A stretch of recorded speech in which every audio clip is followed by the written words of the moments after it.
again, a lot of people are not listening to their employees, and also they don't have structures and clarity around performance targets and performance and also capabilities in their roles and behaviors in their roles. So all people want to do is progress in their career and have something, a system to believe in and something to follow in order to progress. And one thing I find that small business owners do, I mean, they're so heavy on sales because initially you're trying to survive. But again, if you're not being clear with your employees as to what the career progression is, and even what the pay grades are, you're really leaving yourself open to other businesses taking those employees away from you, or the employee being disgruntled and moving away from the business.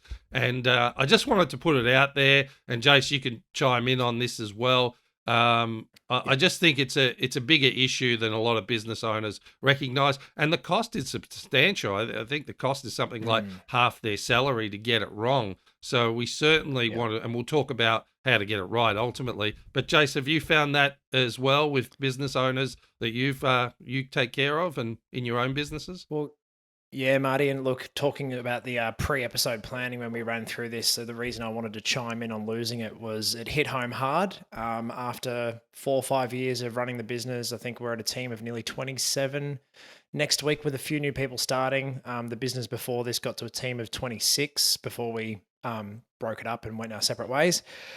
And yeah, fortunately, like yourself, mate, we haven't had too many people that, put the queue in the rack and wanted to walk out the door and leave until just recently. What you've talked about is when employment goes wrong, the career plans and progression is one thing, but also you touched on listening to your employees. And we seek feedback using a software called Everperform.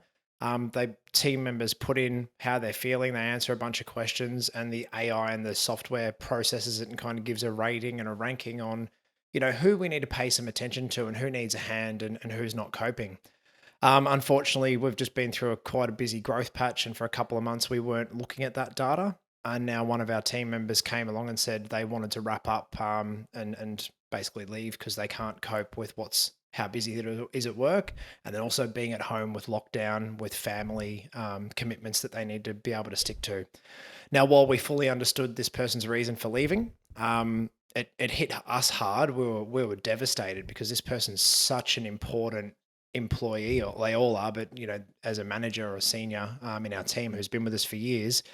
Now, the lesson that we learned from that is we need to pay attention to our team members, that if we are going to put systems in place to take feedback and get information off our team on how they're feeling, but then do nothing with it, then we can expect to lose good team members if we don't pay attention to them.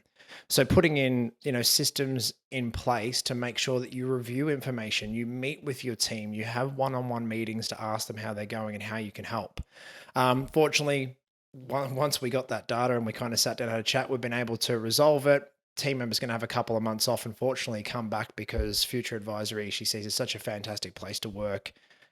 She wants to come back into the environment after a bit of time off to sort out stuff at home. So we're lucky in that aspect, but it could have been an absolute disaster if we weren't able to resolve it. And as you said, the cost to replace a team member like that would have been tens of thousands of dollars, which just, it hurts businesses to have to go through that.